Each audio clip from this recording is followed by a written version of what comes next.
शिव पुराण रुद्र संहिता तृतीय खंड 12वां अध्याय। पार्वती को सेवा में रखने के लिए हिमालय का शिव को मनाना। ब्रह्मा जी बोले, हे मुनि नारद। तत्पश्चात हिमालय अपनी पुत्री पार्वती को साथ लेकर शिव जी के पास गए।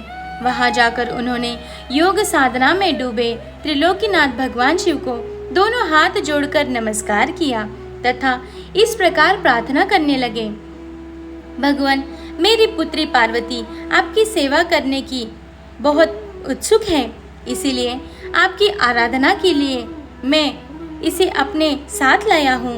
हे प्रभु, यह अपनी दो सखियों के साथ आपकी सेवा में रहेगी।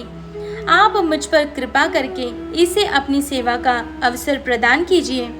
तब भगवान शिव ने उस परम सुंदरी हिमालय कन्या पार्वती को देखकर अपनी आंखें बंद कर ली और पुनः परम ब्रह्म के स्वरूप का ध्यान करने में निमग्न हो गए।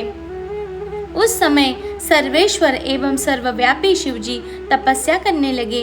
यह देखकर हिमालय इस सोच में डूब गए कि भगवान शंकर उनकी तपस्या स्वीकार करेंगे या नहीं।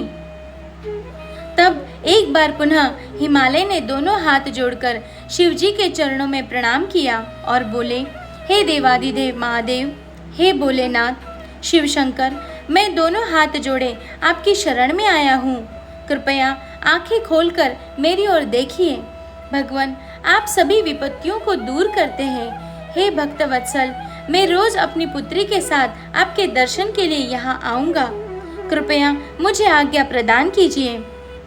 हिमालय के वचनों को सुनकर त्रिलोकीनाथ भगवान शिव ने अपने नेत्र खोल दिए और बोले, हे गिरिराज हिमालय, आप अपनी कन्या को घर पर ही छोड़कर मेरे दर्शन को आ सकते हैं, नहीं तो आपको मेरा भी दर्शन नहीं होगा। महेश्वर की ऐसी बातें सुनकर हिमालय ने अपना मस्तक झुका दिया और शिवजी से बोले, हे प्रभु, हे महादेव जी, कृपया यह बताइए कि मैं अपनी पुत्री के साथ आपके दर्शन के लिए क्यों नहीं आ सकता? क्या मेरी पुत्री आपकी सेवा के योग्य नहीं है? फिर इसे न लेकर आने का कारण मुझे समझ में नहीं आता। हिमालय की बात सुनकर शिवजी हंसने लगे और बोले, हे गिरिराज, आपकी पुत्री सुंदर, चंद्रमुखी और अनेक शुभ लक्षणों से संपन्न है, इसीलिए आपको इसे मेरे पास नहीं लाना चाहिए, क्योंकि विद्वानों ने नारी को माया रूपिणी कहा है। युवतियां ही तपस्वियों को तपस्या में विघ्न डालती है।